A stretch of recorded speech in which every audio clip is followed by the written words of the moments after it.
Good morning mga idol, nandito tayo sa sa Camp Awul. Located siya sa sa Liabac, Real Quezon. Sako pa to ng Real, alam ko. Ito ng Liabac. Napakaganda na nila dito ng paligid. Ang dami pong mga tao ngayon na nagka-camping din. Tayo ay naki-camping tayo. Tapos meron ditong fish pa.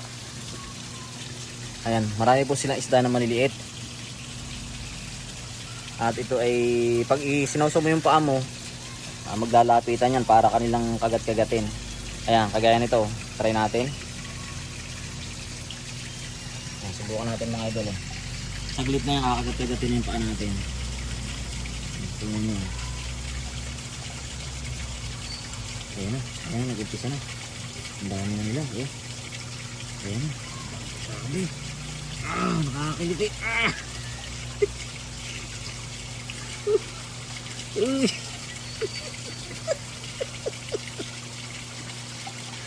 Grabe mga idol.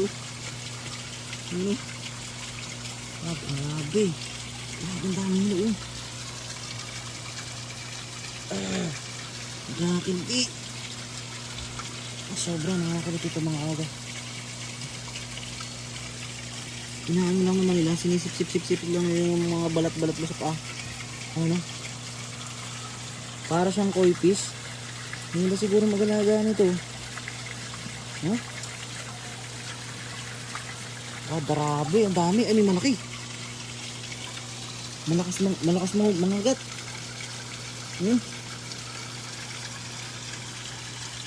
Ang kita yung ano ay. Hindi kita yung ilalim ay. Ayan eh.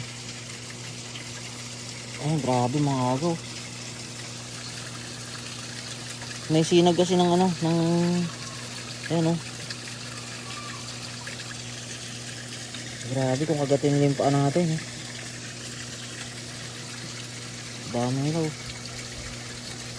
Grabe, nakakiliti.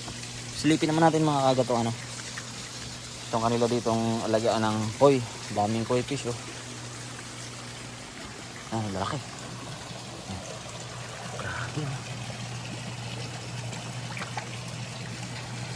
Nakakagat yung malaki. Ayan.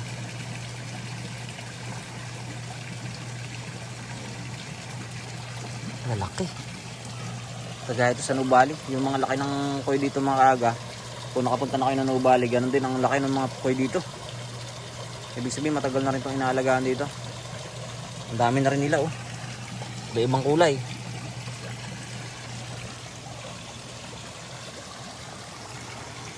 Yan, magyan na tayo, maligo na tayo sa ilog.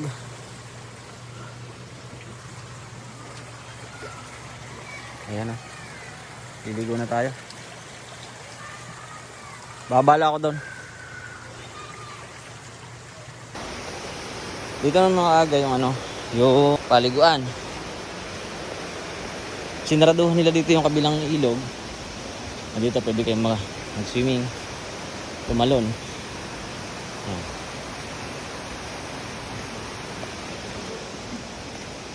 Meron pang bata. Meron din pang matanda Tingnan niya sa kataas. Meron din ganun.